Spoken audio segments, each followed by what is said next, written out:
ACL injury, മുട്ടിലെ ligament injury വളരെയധികം common ആണ്. കളിക്കുന്നവർക്കാണെങ്കിൽ കളിക്കുമ്പോൾ പറ്റുന്നതായിരിക്കും. ചിലർക്ക് പ്രായഭേദമന്യേ ഇപ്പോൾ എല്ലാവർക്കും ഉണ്ട്. മുതിർന്നവർക്കാണെങ്കിൽ നടക്കുമ്പോഴോ ഓടുമ്പോഴോ വീഴുമ്പോഴോ പറ്റിയതായിരിക്കും. പലപ്പോഴും ഇത് ഡോക്ടറെ കാണിക്കുമ്പോൾ മിക്കവാറും സർജറി പറഞ്ഞിട്ടുണ്ടാവും. ഒരുപാട് പേര് സർജറി ചെയ്തിട്ട് അതിൻ്റെ ശേഷമുള്ള എക്സസൈസും കാര്യങ്ങളും മര്യാദയ്ക്ക് ചെയ്യില്ല, എന്നിട്ട് വേദനയായിട്ട് നടക്കും.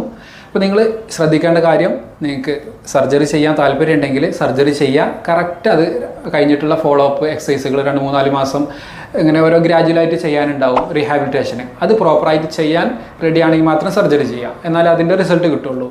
ഇനി സർജറി ചെയ്യാത്ത രണ്ടാമത്തെ കൂട്ടർ, സർജറി ചെയ്യാതിരിക്കുകയാണ് നിങ്ങൾ വെറുതെ ഇരുന്നാൽ നിങ്ങളെ മുട്ടിൻ്റെ ബലം ഇങ്ങനെ കുറഞ്ഞു വരും. മസിൽ വീക്കാവും, നിങ്ങളെ മുട്ടിൻ്റെ ജോയിൻ്റ് ഫങ്ഷൻസിനൊക്കെ അത് ബാധിക്കും. അപ്പോൾ ഇങ്ങനത്തെ ആൾക്കാർ ശ്രദ്ധിക്കുക. നിങ്ങൾക്ക് ശസ്ത്രക്രിയ കൂടാതെ തന്നെ റിക്കവർ ആവാനുള്ള വഴികൾ ഒരുപാടുണ്ട്. അത് നമ്മൾ പലപ്പോഴും അറിയുന്നില്ല. മുട്ടിൻ്റെ ഫങ്ഷൻസ് ആക്റ്റീവായി നമ്മൾ മുട്ടുകൊണ്ട് ചെയ്യേണ്ട കാര്യങ്ങൾ നിങ്ങളെ റെഡിയാക്കി എടുക്കുക എന്നുള്ളതാണ് ആ ട്രീറ്റ്മെൻറ്റ് ഉദ്ദേശം. ഇതുപോലുള്ള കണ്ടീഷൻ നിങ്ങൾ അനുഭവിക്കുന്നുണ്ടെങ്കിൽ നമ്മളെ താഴെ കാണുന്ന നമ്പറിൽ ബന്ധപ്പെടുക. നിങ്ങൾക്ക് മുമ്പിൽ നല്ല വഴികളുണ്ട്. ഇതുപോലുള്ള വിവരങ്ങൾക്ക് ഫോളോ ചെയ്യുക, ഷെയർ ചെയ്തെടുക്കുക. Thank you.